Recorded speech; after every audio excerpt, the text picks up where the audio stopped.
قدیم زمانہ پہلے کی بات ہے کہ ایک چھوٹے سے گاؤں کے کنارے جہاں سبزہ زار اور پھولوں کی خوشبو ہوا میں بکھری رہتی تھی، ایک لڑکا رہتا تھا جس کا نام راشد تھا۔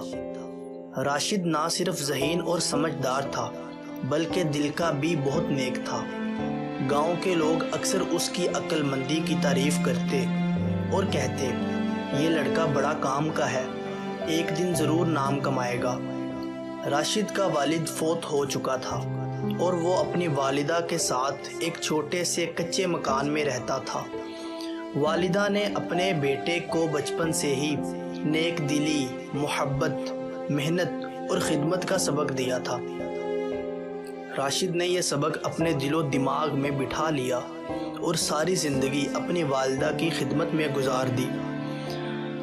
ہر صبح سورج کے طلوع ہونے سے پہلے راشد اٹھتا، وہ اپنے چھوٹے سے مکان کے آگے پانی لاتا، جانوروں کو چارہ دیتا اور آگ جلا کر ماں کے لیے ناشتہ تیار کرتا۔ گاؤں والے اکثر راشد کو دیکھ کر حیران رہ جاتے کہ ایک نوجوان لڑکا اپنی والدہ کی خدمت میں کس قدر محنتی ہے۔ راشد کے دن ایک جیسے گزرتے، صبح کے کام، دن کے کھیتی کے کام اور شام کو والدہ کے ساتھ وقت گزارنا۔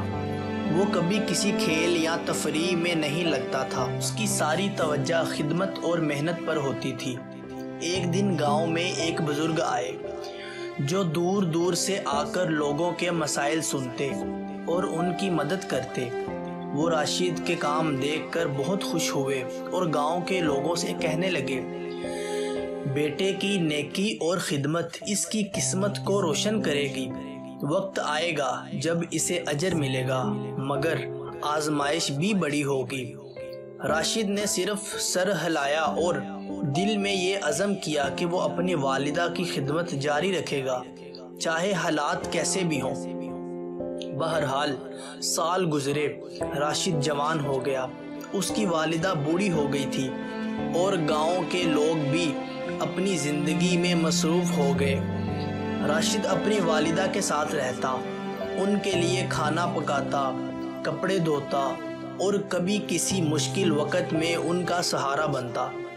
ایک دن گاؤں کے بزرگ نے راشد کو بتایا کہ جنگل میں ایک خزانہ چھپا ہوا ہے، مگر وہاں جانا آسان نہیں کیونکہ جنگل میں کئی خطرات ہیں۔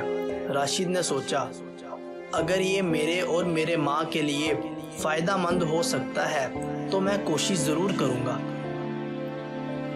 راشد نے اپنی والدہ سے اجازت لی اور جنگل کی طرف نکل گیا۔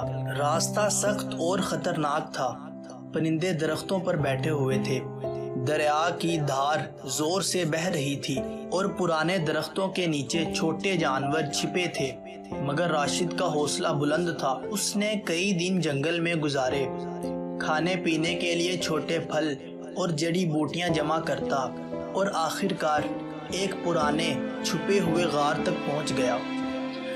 غار کے اندر راشد نے ایک بیگ دیکھا جو پرانے کپڑوں اور دھول سے ڈھکا ہوا تھا۔ جب اس نے اسے کھولا تو آنکھوں سے خوشی کے آنسو نکل آئے۔ بیگ کے اندر سونے کے سکے اور قیمتی موتی بھرے ہوئے تھے۔ راشد فوراً خوش ہو گیا، مگر اس نے سوچا، یہ سب صرف میرے لیے نہیں بلکہ ماں اور گاؤں کے لیے بھی مفید ہونا چاہیے۔ واپس آ کر اس نے والدہ کے لیے گھر کی حالت بہتر کی، مکان مرمت کروایا اور گاؤں کے ضرورت مندوں کی مدد کی۔ سب لوگ حیران رہ گئے کہ راشد کی نیکی اور خدمت کا نتیجہ کس طرح قسمت نے اسے دیا۔ راشد نے اپنی زندگی کا سب سے بڑا سبق یہ سیکھا کہ انسان کی محنت اور نیکی کبھی ضائع نہیں جاتی۔ قسمت کے کھیل کبھی تلخ کبھی میٹھے ہوتے ہیں، مگر صبر اور خدمت کرنے والے کو آخر کار انعام ضرور ملتا ہے۔